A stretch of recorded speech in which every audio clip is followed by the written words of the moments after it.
The stars around Pluto began to move.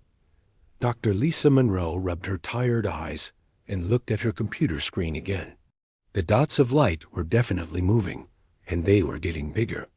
She had been watching the deep space monitors for 12 hours straight, but this was different from anything she had ever seen. "Computer, run full spectrum analysis on Sector 7, she said to the machine. The numbers that came back made her heart race. There were thousands of objects heading toward Earth, and they were huge. Lisa grabbed her phone and called General Marcus Blake at the North American Defense Command. The phone rang 3 times before his deep voice answered. "This better be important, Monroe." "It's 3 in the morning. General, we have a problem. A big one. There are ships coming toward Earth. Alien ships." The line went quiet for a moment. "How many ships?" Lisa looked at her screen again. The computer was still counting. "Over 10,000, sir." "And they're massive. The biggest one is the size of a city." "I'll be right there," Blake said, and hung up. 30 minutes later, General Blake stood in the observatory control room. He was a tall man with gray hair and serious eyes. He had fought in 3 wars, but nothing had prepared him for this moment. "Show me," he said. Lisa pointed to the main screen. The alien fleet looked like a cloud of angry wasps moving through space. Each ship was the size of a skyscraper, and the command ship in the center dwarfed them all. "How long until they reach Earth?" Blake asked. "At their current speed, 72 hours, Lisa replied. Blake picked up the secure phone on Lisa's desk. "Get me the president, now."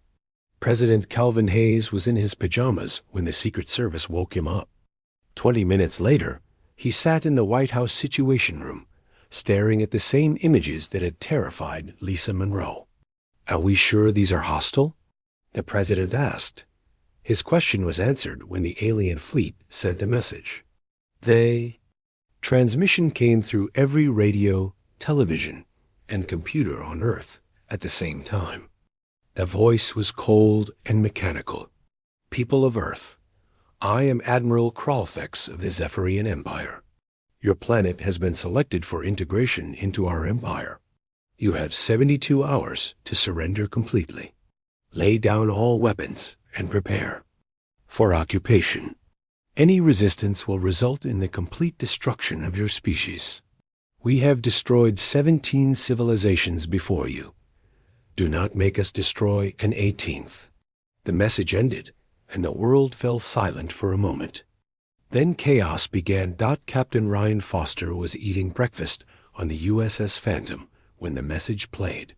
The Phantom was humanity's newest warship, built in secret using experimental technology. It was small compared to the alien ships, but it was fast and nearly invisible to most scanners. Foster's second-in-command, Lieutenant Amy Carter, ran into the dining room. "Captain, we're getting orders from command. Emergency deployment." Foster followed her to the bridge. The message from General Blake was short. "Scout the enemy fleet. Find their weaknesses. Humanity depends on you." Foster looked at his crew. There was Lieutenant Carter, who could read enemy tactics like a book. Sergeant Jake Williams ran the ship's engines and could fix anything that broke. They were good people, and now they had to fly into the middle of the largest space fleet ever seen. "Well, team," Foster said, "looks like we're going to make history today." Deep underground in Nevada, Dr. Nathan Cross was already making history. For 5 years, he had been working on a secret project that the government called impossible. He called it Prometheus Fire. The laboratory was buried 2 miles under the desert. It looked like something from a science fiction movie, with glowing screens and humming machines everywhere. Cross had been working for 36 hours straight, and his coffee had gone cold hours ago. His assistant, Dr. Karen White, brought him a fresh cup. "Nathan, the resonance stations are all online. All 500 of them." Cross nodded. For years, they had been building what looked like cell phone towers all over the world. But these towers were different. They were connected by quantum links.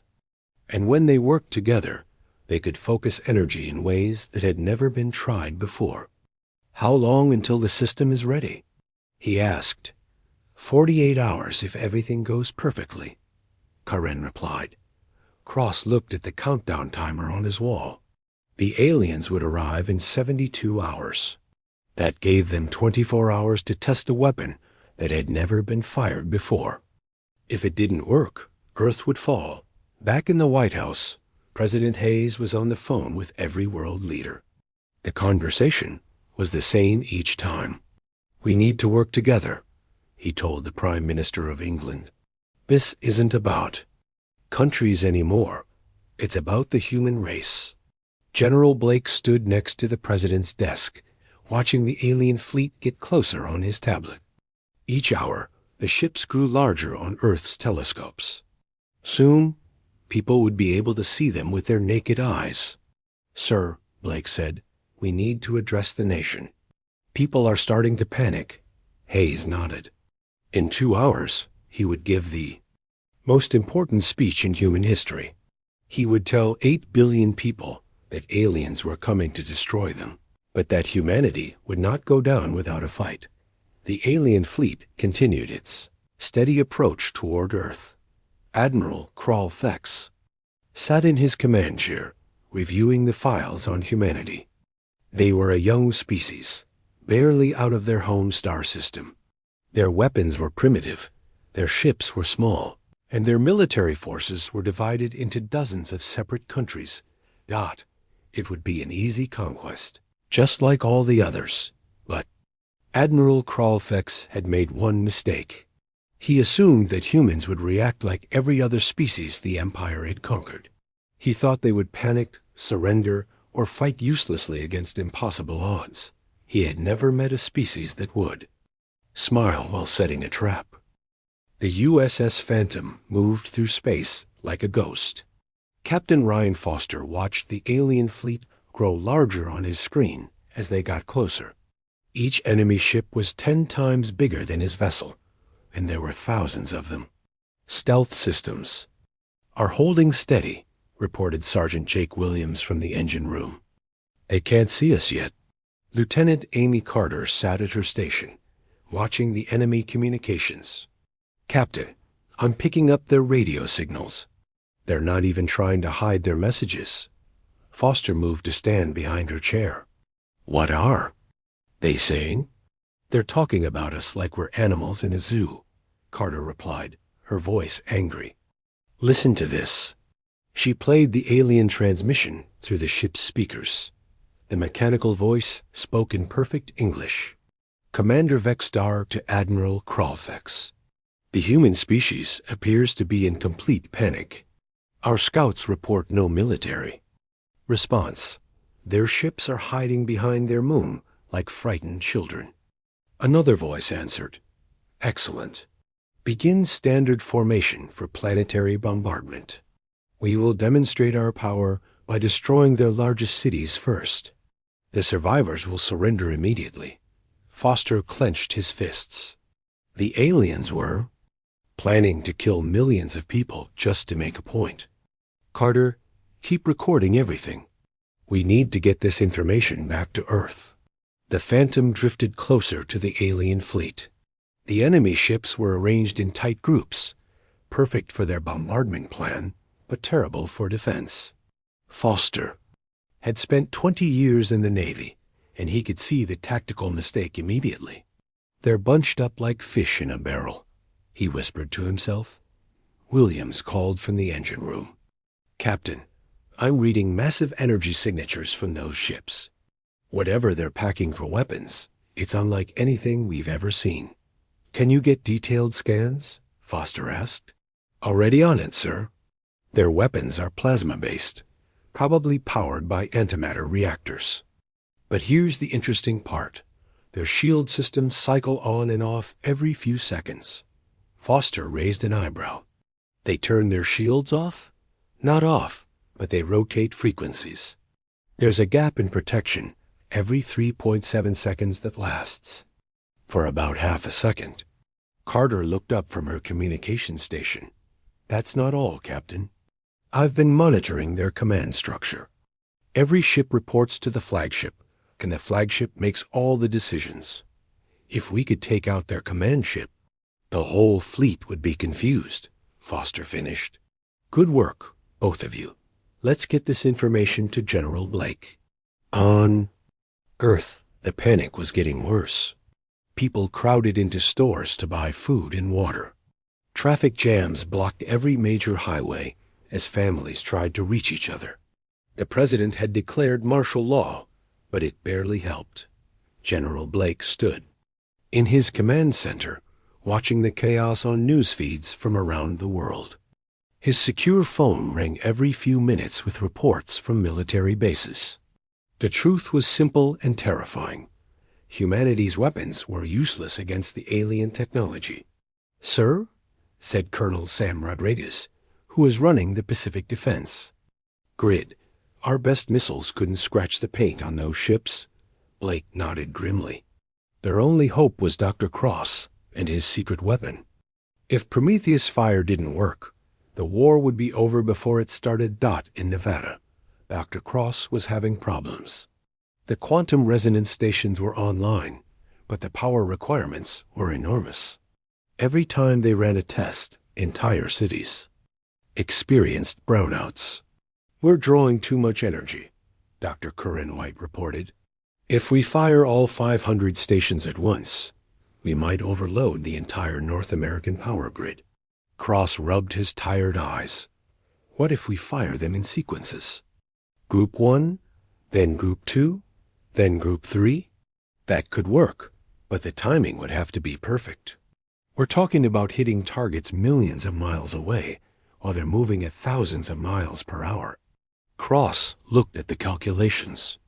On his computer screen, the math was incredibly complex, but it was possible. Barely possible. How long do we need to set up the firing sequence? He asked. 12 hours minimum, Corinne replied. Cross looked at the clock. The alien fleet would reach Earth in 48 hours. That gave them just enough time if nothing went wrong. Meanwhile, Admiral Kralfex was growing impatient. He had expected the humans to send ambassadors begging for mercy by now. Instead, they were maintaining complete silence. Commander Zethrock, he called to his tactical officer. Have the humans sent any communications? Nothing, Admiral. Their military forces appear to be in hiding. We detect no ships leaving their planet. Kralfex found this strange. Every other species had either surrendered immediately or launched desperate attacks that accomplished nothing. The humans were doing neither. Perhaps they are paralyzed by fear, suggested Commander Zethrak. Perhaps, Kralfex agreed. Or perhaps they are planning something foolish. It matters little. In 40 hours, we will be in position to begin the bombardment. The USS Phantom had been following the alien fleet for 12 hours when disaster struck. A Zephyrian patrol ship detected an energy signature that didn't belong. Captain, we've been spotted, Carter shouted. The alien patrol ship was smaller than the main fleet vessels, but it was still 3 times larger than the Phantom. It turned toward them and began firing bright blue energy beams. Evasive maneuvers. Foster ordered. Williams pushed the engines to maximum power. The Phantom shot forward like a bullet, dodging the alien weapon's fire. But the enemy ship was fast too, and it was calling for help. More ships are coming, Carter reported. At least 6 of them. Foster made a split-second decision. Jake, prepare for emergency jump. Amy, transmit all our data to Earth immediately. The Phantom dove toward the asteroid belt between Mars and Jupiter. The alien ships followed, firing continuously. One blast hit their rear shield, and the ship shook violently. Shield down to 60%, Williams reported. Foster flew the ship between 2 large asteroids, using them as cover. The alien ships were too big to follow the same path, but they began blasting the asteroids to pieces. Data transmission. Complete, Carter announced. Earth has everything we recorded. Good. Now let's get out of here. Williams activated the experimental jump drive that made the Phantom special. Space seemed to fold around them, and suddenly they were 1,000,000 miles away. The alien ships were left behind, confused and angry. Foster slumped in his captain's chair. They had escaped, but barely. The information they gathered would be crucial for Earth's defense, assuming there was going to be a defense. Back on Earth, General Blake received the Phantom's data transmission. The information about the shield gaps in command structure was exactly what Dr. Cross needed. Blake picked up his secure phone and called Nevada. Cross, I'm sending you targeting data. Can your system hit moving targets with pinpoint accuracy? If the calculations are perfect, yes, Cross replied. But Marcus, we only get one shot at this. If we miss, or if the system doesn't work, we won't get a second chance. Blake looked at the countdown timer on his wall. 36 hours until the alien fleet reached Earth. Then we better not miss, he said. In his underground laboratory, Dr. Cross began the most important work of his life.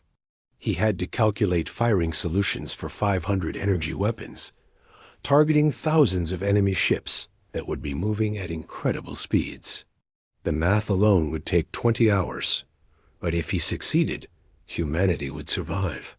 If he failed, the human race would join 17 other extinct civilizations in the Zephyrian Empire's history books.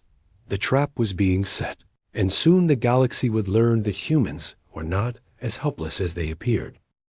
Admiral Kralfex stood on the bridge of his flagship, watching Earth grow larger on the main screen. The blue planet looked peaceful and beautiful, which would make its destruction all the more satisfying. Admiral, reported Commander Zethrak, we are now within optimal bombardment range. All ships are in position for the demonstration attack. Kralfex smiled. The demonstration would be simple but effective. His fleet would destroy 3 major human cities simultaneously, showing the primitive species the futility of resistance. After that, the survivors would surrender within hours. Excellent. Target their largest population centers. London, Tokyo, and New York will serve as examples to the rest. But before he could give the order to fire, his communications officer interrupted. Admiral, we're receiving a transmission from the planet. The humans wish to negotiate. Kralfex was surprised. Most species either surrendered immediately or fought uselessly until they were extinct. The humans were the first to request talks after seeing his fleet's power.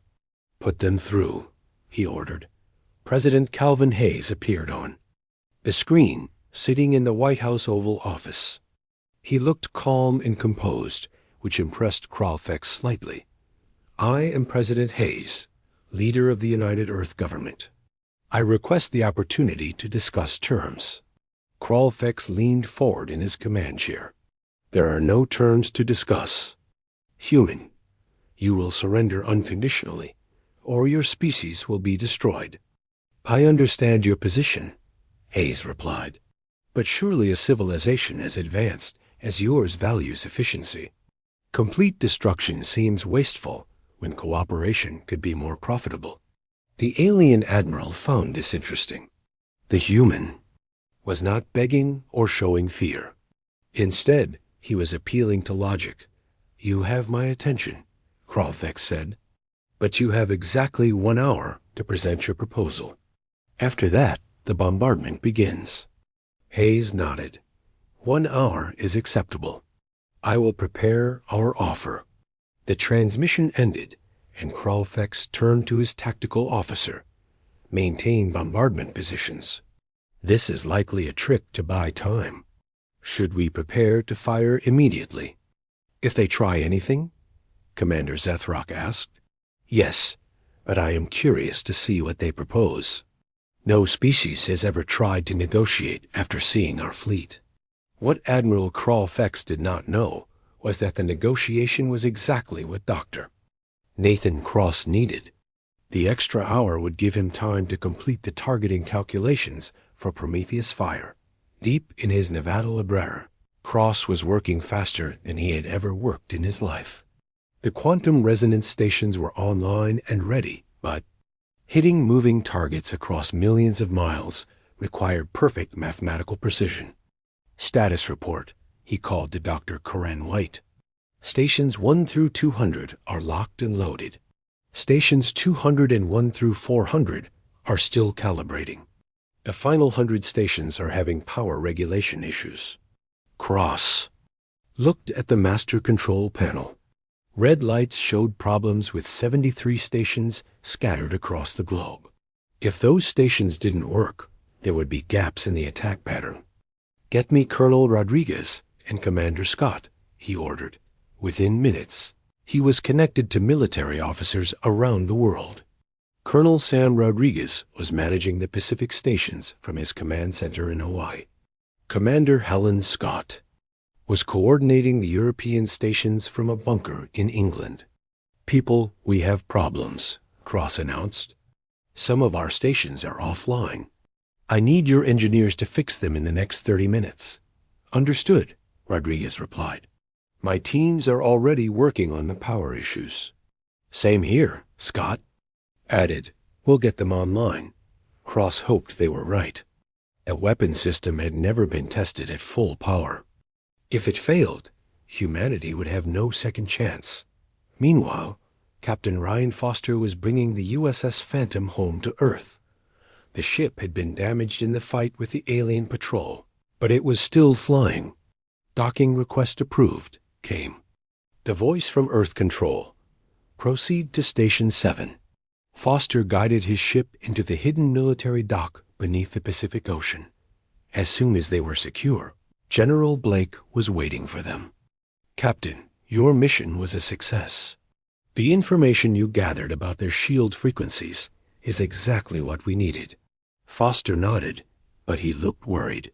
"General, there are a lot of them. Even with our new weapon, can we really destroy? An entire fleet?" Blake's expression was grim. "We're about to find out. Cross believes the system will work, but we've never tested it against real targets." "What's our backup plan if it doesn't work?" Foster asked. "There is no backup plan," Blake replied. "This is humanity's only shot." On the alien flagship, Admiral Kralfex was becoming impatient. The humans had been negotiating for 50 minutes, and their proposals were getting more ridiculous. They offered to surrender half their planet in exchange for keeping the other half, Commander Zethrak reported. They claimed they can provide valuable resources and labor. Kralfex waved his hand dismissively. Typical desperate bargaining. "They still don't understand that we take everything or nothing." "Should I tell them their time is up?" the communications officer asked. "Give them 10 more minutes. Then we begin the bombardment, whether they agree or not." What the Admiral didn't realize was that those 10 minutes were exactly what Dr. Cross needed to complete his preparations. In the Nevada laboratory, the final targeting calculations were finished. All 500 quantum resonance stations were online and ready. The power grid was holding steady, though several cities were experiencing rolling blackouts. "All stations report ready," Corinne announced. Cross looked at the master targeting screen. Every major alien ship was marked with a red dot. The computer had calculated the exact moment when each ship's shields would be in their vulnerable phase. "Confirmed. Targets, 9,847 enemy vessels," he read from the screen. "Estimated destruction rate, 97.3%. The 2.7% that might survive would be the ships at the edges of the formation. But even if some escaped, the alien fleet would be effectively destroyed." Cross picked up the phone to General Blake. "We're ready." "Excellent. Stand by for the President's signal." In the White House, President Hayes was ending his fake negotiation with Admiral Kralfex. The alien commander was growing visibly angry. "Your proposals are unacceptable," Kralfex declared. You have wasted my time with foolish bargaining. Prepare for bombardment. Hayes looked directly into the camera. Admiral, I have one final offer. I suggest you consider it very carefully. Speak quickly, human. My offer is this. Leave our solar system immediately, and we won't destroy your entire fleet. Kralfex laughed, a sound like grinding metal. You threaten us? Your primitive weapons cannot harm our ships.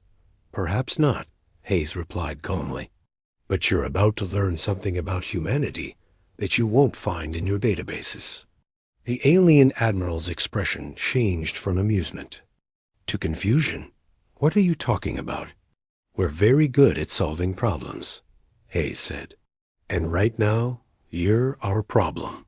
Kralfex cut the transmission and turned to his tactical officer. Begin bombardment immediately. Target all major cities. Yes, Admiral. Charging weapons now. But as the alien ships powered up their weapons, something else was happening on Earth. In 500 locations around the planet, quantum resonance. Stations were building up energy charges that would make the alien weapons look like firecrackers. Dr. Cross watched his control panel as the power levels climbed. All stations at maximum charge. Targeting locked. Waiting for authorization. General Blake stood next to him, his hand on the master control switch. Prometheus fire is authorized. Execute immediately. Cross looked at the countdown timer on his screen. In 10 seconds, the alien fleet would be in perfect position. Their tight formation, designed for maximum bombardment efficiency, would become their doom. Firing in 5.4.3.2.1. Fire. Blake pressed the switch. And around the world, 500 quantum resonance stations discharged simultaneously. The energy release was so massive that it briefly overloaded satellite communications and caused aurora displays visible from space. Beams of pure energy, invisible to the naked eye, but deadly beyond imagination, streaked across the solar system at nearly the speed of light. Each beam was targeted at a specific alien ship, timed to strike during the brief moment when their shields were vulnerable. The alien fleet had 68 seconds to live, but they didn't know it yet. Admiral Kralfex watched his weapons charging and smiled. In moments, the demonstration would begin, and another species would learn the price of defying the Zephyrian Empire. He had no idea that he was about to become the first alien commander in galactic history to lose an entire invasion fleet before firing a single shot. The energy beams from Earth traveled through space at nearly the speed of light. For 68 seconds, they were in visible death racing toward the alien fleet. Admiral Kralfex stood on his bridge, completely unaware that his entire armada was already doomed. Weapons charged and ready, reported Commander Zethrak. Targeting London, Tokyo, and New York as ordered. Fire, Kralfex commanded. But before the alien weapons could discharge, the universe changed. The first beam struck the flagship's main reactor, just as its shields rotated to the vulnerable frequency. The massive ship, over 50 miles long, was sliced cleanly in half. The explosion lit up space like a small sun. Admiral Kralfex had exactly 2 seconds to realize what was happening before his bridge vaporized around him. His final thought was impossible to believe. The humans had turned their entire planet into a weapon. Across the alien fleet, the same scene repeated thousands of times. Quantum energy beams struck with surgical precision, hitting each target during its brief shield gap. Ships that had conquered 17 civilizations were cut apart like paper dolls. The Zephyrian dreadnought Voidhammer exploded so violently that the blast destroyed 6 nearby cruisers. The massive carrier Deathwing broke into 3 pieces, its fighter bays erupting in secondary explosions. Ship after ship died in brilliant flashes of light. On Earth, Dr. Nathan Cross watched his targeting screen as red dots disappeared one by one. Direct hits on targets 1 through 500, 1,000, 2,000. The quantum resonance stations were firing in perfect sequence, each being timed to hit its target at the exact moment of shield vulnerability. Years of preparation and calculation were paying off in the most devastating military strike in human history. Status report from all stations, called Dr. Karen White. Station Alpha 7 is offline after discharge, came a report from Colonel Rodriguez. In the Pacific. But we got our targets. European grid is functioning normally, reported Commander Helen Scott. All beams found their marks. Cross watched the destruction unfold on his monitors. The alien fleet, which had seemed invincible just minutes before, was dissolving into expanding clouds of debris and plasma. Target elimination at 96.8%, he announced. Only 347 enemy ships remained functional. Those surviving ships were at the edges of the formation, too far from the main group to be caught in the coordinated strike. Most were small patrol vessels and scouts. The entire Zephyrian battle fleet had been wiped out in less than 5 minutes. General Marcus Blake stood next to Cross, watching the tactical display with amazement. In his 30 years of military service, he had never seen anything like this. An entire invasion force destroyed before it could fire a single shot. Get me a communication line to any surviving alien ships, Blake ordered. A few minutes later, they had contact with Commander Yextau, captain of the scout ship Night Prowler. The alien's voice shook with terror and disbelief. What ... What did you do? Our fleet ... Our entire fleet. We defended our home, Blake replied calmly. You came here to destroy us. We simply returned the favor. This is impossible, Yextel stammered. You are a primitive species. Your weapons are centuries behind ours. Apparently not, Blake said. Now, here's what's going to happen. You're going to return to your empire and deliver a message. Earth is not defenseless. Earth is. Not prey. Any future attacks will be met with the same response. There was a long pause before the alien replied. The Empire ... The Empire will send a larger fleet. Blake smiled grimly. Let them come. We'll be ready. The surviving alien ships retreated at maximum speed, carrying news of the impossible defeat. Back to the Zephyrian Empire. The retreat was so panicked that 2 ships collided while trying to jump to hyperspace. On Earth, the celebration began slowly. People had watched the battle on television, seeing the brilliant flashes of light as the alien fleet died. But it took time for the reality to sink in. Humanity at one. President Calvin Hayes addressed the world from the White House. Behind him, the screen showed the debris field where the enemy fleet had been. My fellow humans, he began, today, we faced extinction and chose to fight instead. The alien invasion has been defeated, completely and utterly. Not a single enemy ship reached our planet. Around the world, people poured into the streets. In New York, London, and Tokyo, the cities that had been targeted for destruction, millions celebrated their survival. Fireworks lit up the night. Sky and car horns honked in every language. But the celebration was tempered by a sobering realization. Dr. Cross stood in his laboratory, looking at the readouts from his quantum resonance stations. The weapon system had worked perfectly, but its power was terrifying. We just destroyed 10,000 ships in 5 minutes, he said to Karen. What does that make us? Karen looked at the data on her screen. It makes us the most dangerous species in the galaxy.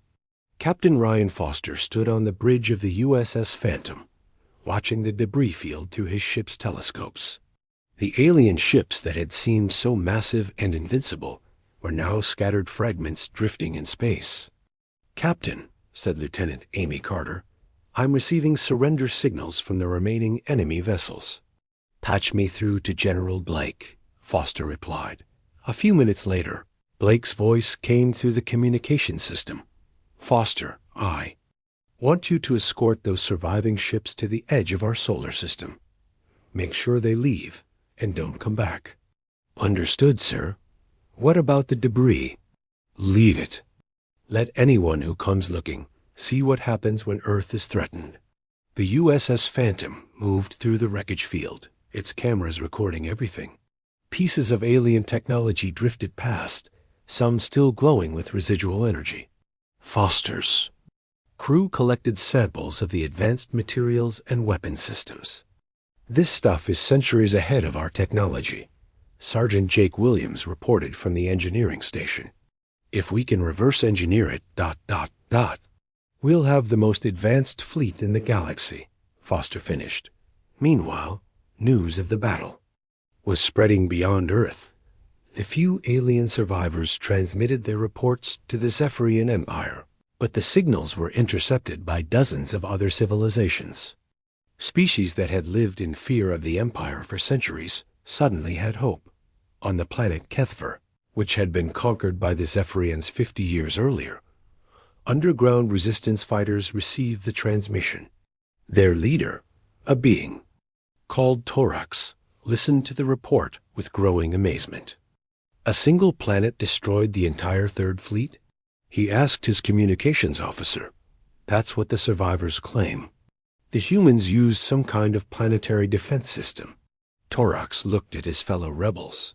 For half a century, they had hidden in caves and ruins, striking small blows against their oppressors.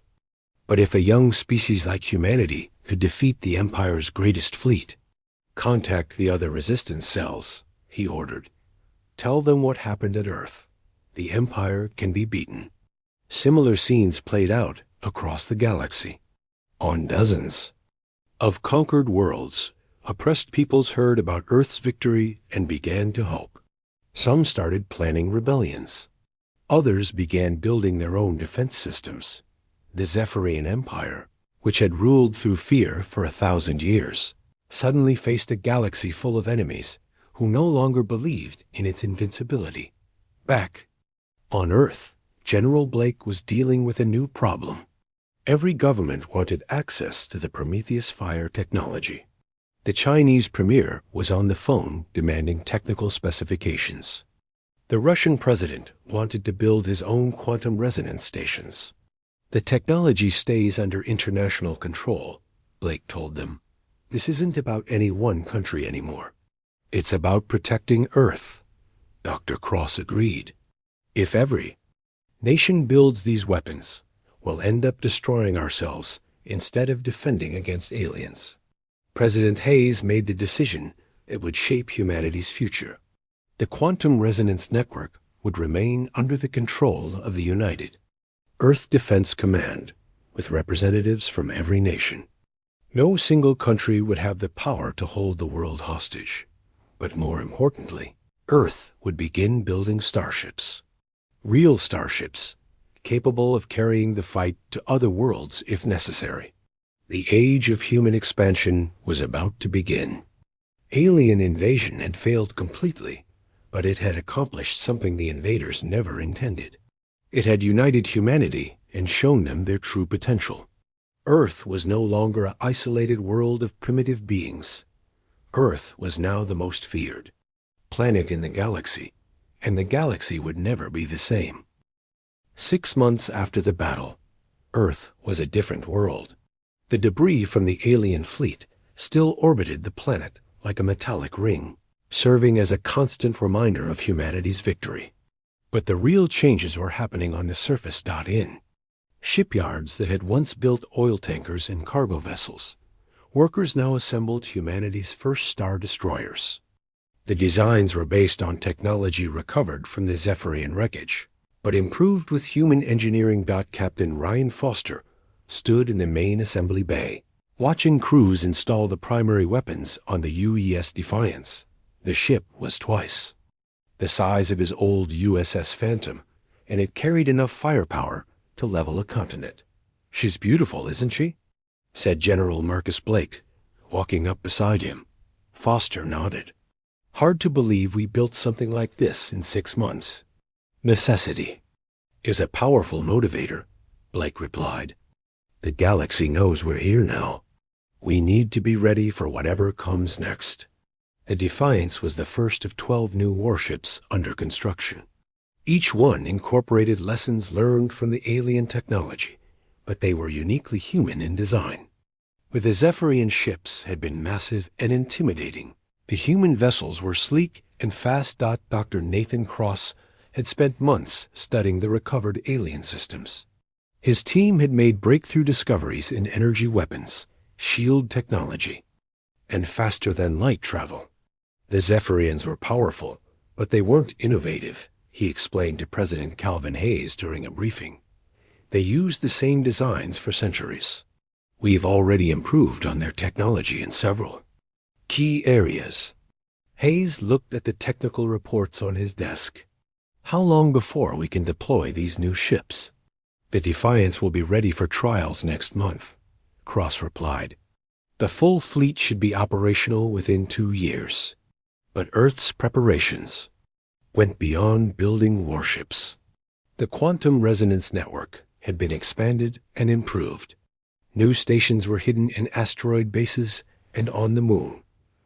If another alien fleet attacked, humanity would be even more ready. Meanwhile, across the galaxy, the effects of Earth's victory continued to spread. The Zephyrian Empire was falling. Apart from within, on the conquered world of Veltara, rebels attacked Imperial supply convoys with weapons they had never dared to use before. The local resistance leader, a female warrior named Zara, broadcast a message that reached 17 star systems. The humans showed us the truth, she declared. The Empire is not invincible. They bleed and die just like the rest of us. Today, we fight back. Similar uprisings erupted on dozens of worlds. The Empire's forces spread thin across thousands of planets, could not contain the rebellions. For the first time in centuries, Zephyrian control was weakening. Emperor Vashtok sat in his throne room on the Imperial capital world, reading reports of defeat after defeat. His greatest fleet had been destroyed by a species that hadn't even left their home star system. Now his empire was crumbling. Summon Admiral Dexmar. He ordered his aide. Admiral Dexmar was the Empire's most experienced commander, a veteran of 40 successful conquests. When he arrived, his face showed the strain of the past 6 months. My Emperor, the rebellion spreads faster than we can stop it. We need to consolidate our forces and abandon the outer territories. Emperor Vashtok, eyes glowed with anger. Abandon nothing. I want the humans destroyed. Assemble every ship we have and attack their world again. My lord, that would be unwise. Our intelligence suggests they have improved their defenses significantly. Another attack could result in even greater losses. Then what do you suggest? The Emperor demanded. Admiral Dexmar hesitated before answering. We should offer them a treaty, recognize their independence, and establish trade relations. The humans have proven they can defend themselves. Perhaps it's time to try diplomacy. The Emperor stood from his throne, his face twisted with rage. The Zephyrian Empire does not negotiate with primitives. You will attack Earth, or I will find someone who will. But Admiral Dexmar had seen enough of war. That night, he sent a secret message to Earth, offering to discuss peace terms. It was the first crack in the Empire's foundation, but it would not be the last. On Earth, President Hayes received the Admiral's message in the White House Situation Room. General Blake and Dr. Cross were also present for the historic moment. He wants to meet in neutral space, Hayes read from the transmission. He claims to represent a faction within the Empire that wants peace. Blake was skeptical. It could be a trap. Or it could be an opportunity, Cross added. If the Empire is having internal problems, we might be able to end this conflict without more fighting. Hayes made his decision. We'll meet with him, but we'll be ready for anything. Foster, I want you to command the escort fleet." 2 weeks later, Captain Foster led a small flotilla to the meeting point near Jupiter. The new UE's Defiance flew, alongside 2 older destroyers, their weapons ready but not targeted. The Zephyrian ship that met them was a sleek cruiser flying under a white flag of truce. Admiral Dexmar himself came aboard the Defiance for the negotiations. The alien commander was tall and imposing, but his manner was respectful rather than threatening. When he spoke to Foster and the human delegation, his voice carried genuine regret. "I want you to know that not all Zephyrians supported the attack on your world," he said. "Many of us believed it was a mistake from the beginning." Foster studied the alien's face. "Then why didn't you stop it?" "The Emperor's word is law, but your victory has changed everything. Half the Empire's military leaders now question his judgment. The negotiations lasted 3 days. Admiral Dexmar offered to recognize Earth's independence and establish peaceful relations.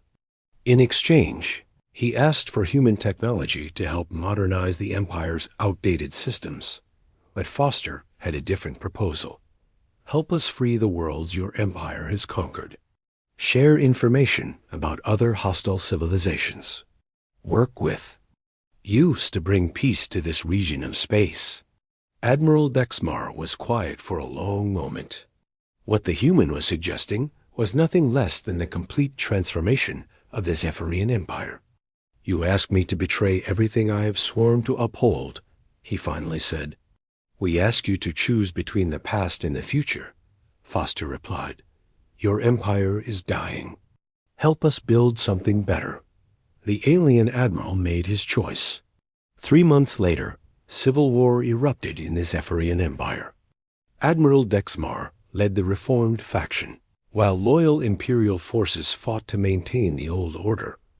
Earth provided weapons and tactical support to the rebels, but did not send troops. This was a fight the Zephyrians had to win for themselves. War lasted 18 months and ended with Emperor Vashtuka's death in the ruins of his palace. Admiral Dexmar became the first elected leader of the new Zephyrian Republic. 1 year later, Ambassador Lisa Monroe stood before the newly formed Galactic Council on the neutral world of Centaura Prime. The woman who had first detected the alien invasion was now humanity's chief diplomat. Earth proposes the creation of a mutual defense pact, she announced to the assembled representatives of 47 civilizations. Any world that faces invasion or oppression can call upon the Alliance for aid. The proposal was approved unanimously. The old era of conquest and empire was ending, replaced by cooperation and mutual protection. But Earth's greatest achievement was yet to come. Dr. Cross had been working on a new project, something that would benefit all intelligent life in the galaxy. "We call it the Prometheus Network," he explained to the assembled alien scientists. "Quantum communication stations that can transmit instantly across any distance. No more isolation. No more fear of the unknown." A first station was activated on Earth, sending a message of peace to every corner of the galaxy.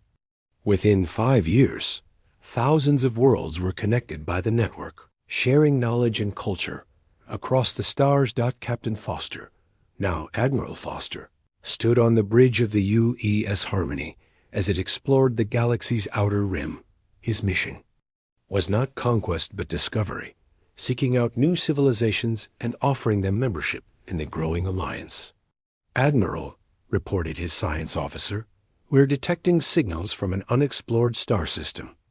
It looks like radio transmissions from a primitive civilization." Foster smiled. Another young species was taking its first steps into space. Unlike the old empires, humanity would offer them guidance and protection rather than conquest. "Set course for the system," he ordered. "Let's go introduce ourselves." General Blake, now elderly but still sharp, stood in the Earth Defense Command Center, watching the displays that showed human ships throughout the galaxy. The boy who had once feared For humanity's survival, now oversaw the most powerful peacekeeping force in known space. Status report, he called to his aide. All peaceful, sir. Trade routes are secure, colonies are thriving, and no hostile activities detected anywhere in our patrol zones. Blake nodded with satisfaction. It had taken 10 years, but they had built something remarkable. A galaxy where strength was used to protect rather than oppress. President Hayes, serving his third term in office, delivered his final address to the United Earth Assembly. His words were broadcast across 40,000 worlds. We learned something important during the invasion, he said. Strength without wisdom leads to tyranny. Wisdom without strength leads to extinction. But when we combine both, we can build a future worth living for. The speech ended with humanity's new motto, Word